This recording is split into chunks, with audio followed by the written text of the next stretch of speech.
Hello there again. It's Christopher, as I'm sure you know by now if you've been clicking on these videos, talking about breakout rooms again. I first started talking about them in this little book, which, yes, I'm holding up again to you. Wrote that last year, was very happy with it, and if you regularly teach teenagers online, you might be very happy with it as well.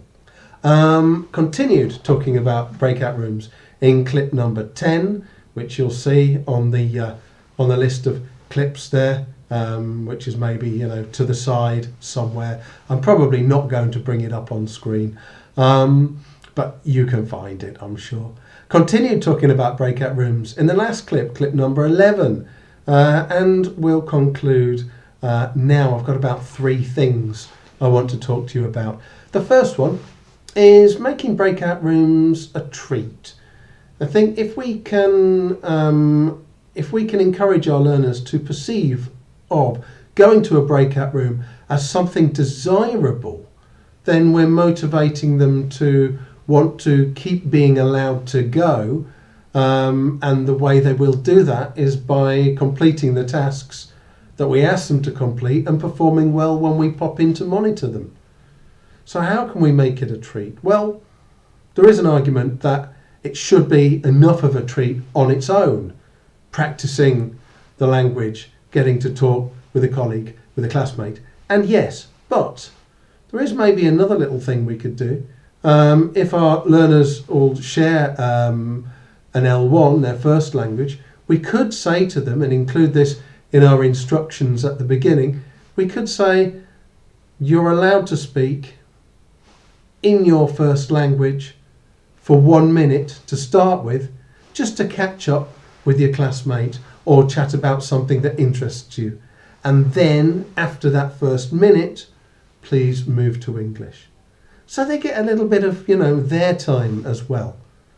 That's maybe a little tweak worth including in your initial instructions before you send them off.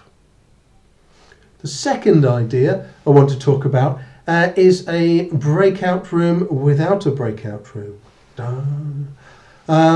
And this is quite useful if you've got a relatively small group and you want them to maybe think about something themselves. I think it's better when you're providing think time, when they're knocking about ideas or coming up with ideas in preparation for a follow-up task.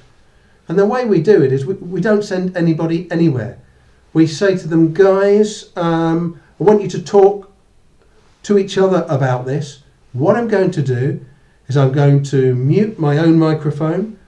I'm also going to turn off my speakers so that I can't hear you.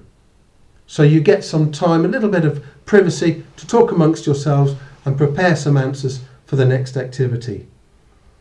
Now, I will keep you on screen. I'll be able to see your faces. I'll be able to see who's speaking and that you are speaking, but I won't hear what you're saying. So you can talk amongst yourselves.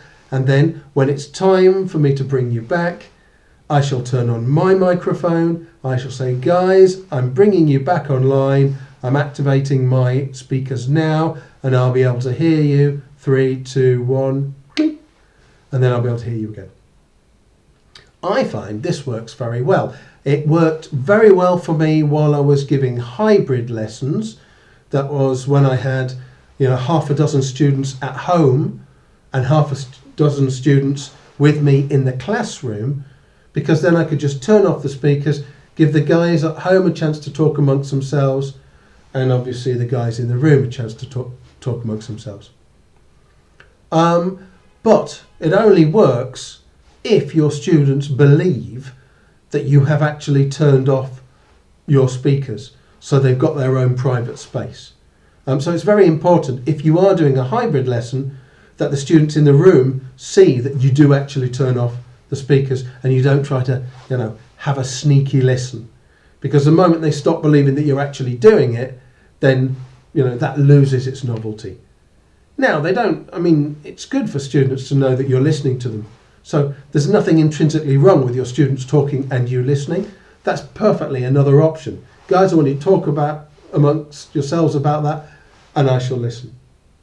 But if you want to give them that kind of, not illusion, but sort of effect of having a class within a class and a little bit of privacy to knock ideas about, then I think that works quite nicely.